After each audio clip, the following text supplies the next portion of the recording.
Yo, what's going on, guys? Welcome back to a brand new video on the channel. Inside of today's video, we're going to be taking a look at some competitive gameplay in the Queso Cup up against Qlash. So if you guys are wondering, the big important date is not this weekend, next weekend. That is the qualification to the monthly final, and if we actually finish 7-1 in that qualification, we will get our world's tickets. So all of the competitive games, every single scrim matters so much. It's only like a week and a little bit's time until our fate is decided, so hopefully we can secure that world final spot. So yeah, today we're going to be running through some competitive gameplay, and hopefully we'll be on our way to performing really well in that qualification. So before we get into today's video, make sure using a create code in the shop, mine will be greatly appreciated. And without further ado, let's jump into today's video. Alright guys, so heading into the first set up against Qlash. So if you guys know, we had a really close game in the monthly final just I think like a week ago or so. Up against Qlash, finished 3-2 in the end. So definitely getting some better results against Qlash. Still, I don't think we've probably like literally beat them like once or maybe twice this year maximum. They've really had our number this year. They've beat us literally like every single time, which obviously like a team like Qlash, it's no real disgrace, but we should definitely be performing a lot better against the better teams like SK and Qlash, because they're basically winning like every single monthly final right now. Absolutely go-to team. So the bans for this one were Gene and Piper on their side, which were really weird bans, and Stu and Mortis on our side. So this was we actually pre-submitted bans. So these bans were before Monday. I think it was like last weekend. I don't think really any pro player knew like the Byron Ash strategy was this OP. So obviously Ash in play right here. In terms of like practice as well, like we didn't really practice Queso Cup at all. We're just doing like general practice on like every single map with loads of different bans. So we've only scrimmed like once with Ash in play, but we did obviously face off against SK the other day with Ash in play, so we had a fairly decent idea of the meta and whatever else. And if you guys want me to do a breakdown of Ash and like what counters him best, I can do a video on that for sure, because I think this Byron Ash strategy is just completely dirty. It's either you have to run it, like in some maps you just have to run this combo or else you're gonna lose, or you just have to bring out like 3 hard counters to it. It's just absolutely insane. So enough really talking about everything else other than the gameplay at the moment. So you can just see here basically my goal for me, I'm going to be healing up Tom, but every now and then I'm trying to get a shot onto Lane so I can charge up my super. Unfortunately, I have to use a super on me on Tom, but what I'm doing for the most part as a Byron is, even though I've got to heal Tom, I've got melees, so I've got to make sure that I'm building on my super. It only takes 3 shots to get my super, but once I get that melees, I can easily use it on Lane, and he's just going to go down within a flash. So especially when you know the enemy team's using that Byron healer synergy, so like the compositions I'm thinking of where you definitely be using melees is like Byron Pam, Byron Ash, just anything with a Byron just constantly healing that brawler above. You want to be using melees because you can just throw it onto their enemy Ash and they're just going to get deleted like straight away. They'll have no healing, they'll have no self-healing, everything's kind of chalk for them. So they do get the 11 gem countdown, but we know we can keep the mid control here. Tom gets a nice 2-piece and we're able to get out with the gems. So kind of a chaotic game, to be honest. I think Crow probably is just a little bit better of a, well, yeah, probably is a bit better of a counter just because of the anti-healing as well. Not only do you have the slows, but you have the anti-heal, you have the jump on top of the Byron as well. So we managed to take the first game right there. Let's hop into the second game. All right guys, so jumping into the second game of Gem Grab. So they definitely realized that I feel like this combo cannot really be beaten. I don't think both teams really practice too much as well, so kind of they're opting for the mirror here. So as you can see here, I'll go towards the mid. Definitely a mistake from me because Lane just goes straight away onto me. Tom just barely missing out on the chaos. I mean, if Tom would have got the kill on chaos, it probably would have been even, but obviously I've got to be a little bit more cautious of that Ash running towards me. So the thing about this combo as well is that it's kind of hard to push back, especially in a mirror. You got that Crow slow. Once they get control once with that Byron synergy, it's really hard to break it because they have the positioning. They obviously, you don't really know where they are pushing back into the bush. It looks a little bit easier when you're watching from spectator because you can see where everyone is, but it's really hard to really know where the enemy team is. So Tom goes down there, and yeah, it's kind of just like a domino effect. We'd really need like a kill from Drage or just a pop-off moment from Tom to really break out of this. So this is where we can kind of break out of it. Lane is super weak, does go down, so we managed to break out of it, but that super is really toxic, especially against squishy brawlers. I thought the super wasn't really good, like in certain circumstances when I was playing it on ladder when it first got released. I thought that super was one of the worst in the game, but when you're throwing it against brawlers that don't have a fast reload speed, if they're squishy, if they're single shot, you know, that super can be really, really annoying, and it can just trickle them down to a really low amount of HP. So they just completely dominate inside of that one. Again, I feel like the way we went wrong is that I kind of drifted away from Tom instead of just taking the mirror interaction. So that's going to be the second game. Let's hop into number 3. Alright guys, so heading into the final gem grabber game then. So currently 1-1 in this set. Obviously the winner takes the set overall. So I think again that both teams opted for the same composition. Yeah, I'm not really sure what you could actually switch out in terms of this. Maybe like a wall break option with B. I don't even know. It's really risky. It's just better just going for the mirror. So Tom has got gear in spawn already. The same with Lane. You just see how crazy the game is with Ash in play. You know a Brawl is broken when literally both teams are using Ash, and literally the compositions will revolve around Ash. You've seen it with Primo, for example, like in Canal Grande, where people literally just use Bell, Byron, Primo, or just like double healer with Primo. You know it's broken when you just have to use Byron and Ash the entire time. So again, like Ash as a brawler on its own, I don't think it's like completely the strongest. It's definitely decent, but with a Byron by its side, best brawler in the game, hands down. There's no debate with it. It's easily the best brawler in the game. There's probably only a handful of counters ready to this composition, and still you probably get overwhelmed too much. So a nice jump from Drake here. So they've got a real good start. To be honest, they've got 8-0 lead. So I get a nice free tap onto Gee there. That was just an amazing free tap, especially considering Crow has that increased movement speed. That was really good. So I get the melees onto Lane.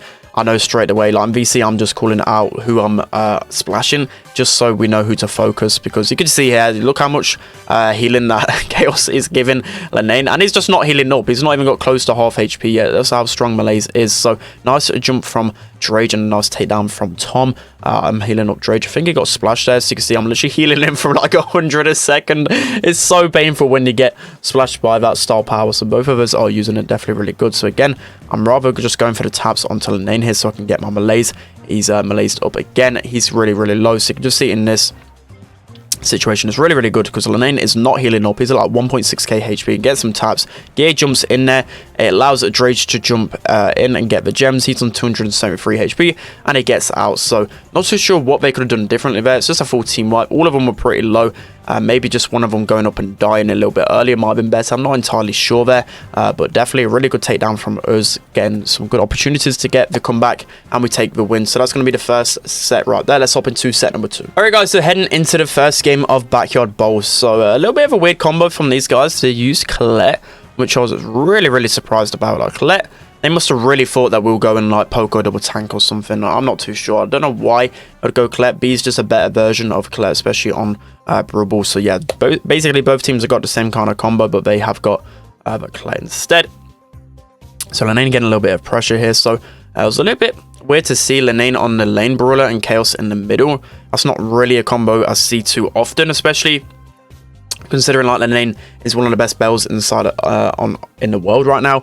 And yeah, kind of weird to see Chaos on the bell, but nevertheless, like literally all of them are just as good as each other. I guess they can all play the same roles, kind of like how we do it as well. Like we're really flexible. Qlash are definitely a really flexible team. You see them changing brawlers like all of the time. Just for me, as I said, I don't normally see Lane bell on this map. But anyways, going into the first interaction there. So again, like B against Qlash, that should just be a free lane, really, really easy. So you can see here, we're trying to switch up the matchup, just probably because Qlash can probably deal with a Crow a little bit better. I don't even know, but we do get the takedowns there. Only Gia left in the goal, and we're able to score. So yeah, exactly how it really should be. You shouldn't really have any issues against Qlash. The only way, they must have just really wanted that hard counter, considering how good Byron and Ash is. As I said, you need to either run it, or you have to run like 3 hard counters to it. So literally in our composition, I didn't want to give too much away to the biggest hard counters, but you can basically see, right? You can see Bell, Crow, B. I think they're the 3 best hard counters to that Byron strategy, because for B, I think B is the best counter because you've got the slows, you've got the consistent 3k shots, you've got the gadget behind the wall as well. And the problem is for Ash, well, obviously the healing is a really big problem, but I think it's more so the speed. Like the speed and the ability to take people down with 2 quick shots is just crippling, and obviously B really helps with that slow, being able to take them down much easier. Crow's really good because it anti-heal and slows. Bell's really good because you can probably get like an easy mark onto Ash, and that just means you're going to take him down much easier. So 20 seconds left here, so all we really need to do is not make a mistake, just keep the ball in a decent position, not all go down at the same time, and we should be winning this game. So Chaos does really well to stay alive here, especially with the mark on him. I think Tom does take him down here. Drage doing a good job to buy a little bit of time. Tom just slowly chipping away Chaos, and Gear goes for the goal there. That was kind of scary. That could have been a good goal moment right there, but we're able to close it out in the end. So let's hop into the next game. All right, guys, jumping into the next game of Backyard Bowls. So they went for our composition. We went for the Spike instead. I can't really remember why we actually chose the Spike instead of a B this time around. Yeah, like I said, I can't remember, but still, Spike actually decent counter to B. Definitely, if we would have thought about that, I know we didn't actually have that in our topic of conversation, but Spike is a good counter to B because of the gadgets, and just overall, you can outrange a B with that curveball. So definitely a good pick on our side of things. Both teams keeping the Bell and the Crow just literally for a safety net. You can't risk going maybe like a Sprout or I don't know, like triple aggro. You're just gonna get completely wrecked. So they get really good opportunity here. Lane on 52 HP. So all of us 1v3 here. So somehow we nearly managed to get that clear. But we managed to score it in the end. So really good opportunity taken from us. Definitely this time around, I feel like the vibes in VC, well, just like vibes in general, we're just a lot more confident. We weren't really overthinking things. And that's normally our biggest demise, is when we start overthinking compositions, when we start doubting ourselves a little bit too much. Obviously, like, our mentality right now is really, really strong. A lot stronger than it was a couple of months ago. So really, like, big big props to like the whole team. Literally all of us have put in a lot of work and effort to really improve our mentality and just overall our compositions and just whatever else. But yeah, anyways, moving on to the gameplay. So we got the 1-0 lead here. So again, just all trying not to go down at the same time. That's normally one of our biggest mistakes that we make, is a lot of the time, like, we can overextend and all of us would just end up going down at the same time. It just normally leads for an easy goal for them. So for us, just playing a little bit more conservative, try not make as many mistakes, and we should be good to go. So nice takedown from Drake. We get the even playing field again. So obviously Gear's got jump here, got to be a little bit careful. I'm weak, so already I know Gear's probably planning on jumping onto me. Gear's going to survive on literally a sliver of HP. And this is here where I'll just start just missing like every single shot. Actually, I get a kill on him there. I thought it must have been in a different moment that I missed, but I remember there was a point where I just missed every single shot. But maybe to take down 2 of them. 20 seconds left. This should be GG. Tom pushing up to the wall. Yeah, there's not really much these guys can really do. So again, like, I don't even think we'll play with Ash in play.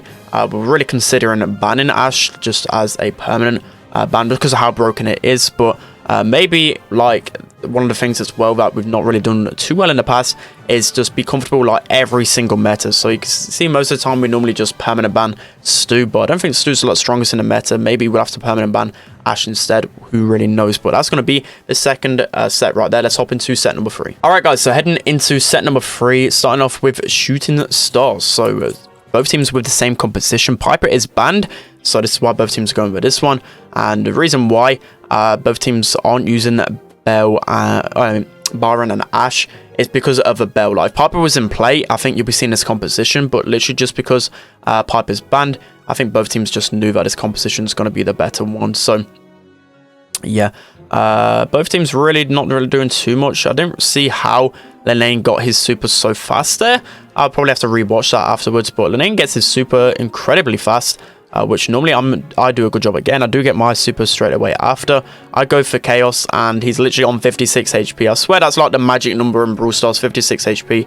I'm pretty sure. I've already spoke about this one before, but he survives on 56 HP. Incredibly frustrating. So we get all of them really low here. 1 minute into the game, and there's literally no kills so far. Just a blue star being picked up. So Lane gets his super again. He can go for literally Drage or Tom. Tom's going to be the easier target because I feel like no matter what, after like, I think it's like 4 or 5 seconds of being in that super, you're going to be taking down Brock. He's at 3.3k HP, so you want to be going for him. So I'm going to go for Lane here. Doesn't pop his gadget for some reason. Not entirely sure. So you can see here, I was anticipating him pressing gadget. So I kind of wasted that one. You got to be really quick with the gadget, so it's better just to anticipate it a little bit, especially if you're going to hit him. So I get the 3k shot onto gear there. He goes down, so already 4 stars. We're at the 2-star lead right here. So if they ever got blue, that's a really nice trap from Drage. Chaos goes into it, we take him down. So Gear's got super here, got to be really careful of this one. So I'll just go straight for him. I remember Tom calling that one out. I just used my super onto him. Literally left on 56 HP again, but luckily Drage is there for the refrag. And for 12 seconds left, I've got 6 stars on my head, so just me needs to stay alive, and we will be winning this game. So I go for the 7-star right there. Both Tom and Drage go down, so I actually need to stay alive here. So I use my gadget onto Guille, take him down, and that's going to be the win right there. So that's a clean game from us. Let's hop into the next one. All right, guys, so heading into the next game of Shooting Star. So both teams going for the mirror composition again. I feel like both teams can run a Tick instead of Brock. I think Tick is probably better than Brock in this composition. The main reason why is literally just to tank Nanny heads for me. I feel like that's a better thing to have rather than the Brock, because Brock's just going to get taps easily. So Lane goes extremely aggro onto Tom right there. So I try and take down Lane. I know he's really weak and probably should have just focused on my interaction instead, but that was just extreme aggro from Lane. He's able to get super as well. Not really too sure why he's going that aggro. It's obviously working though. He takes down Tom as well. So Lane popping off at the start right there. So yeah, definitely interesting to start from us. I'm really weak.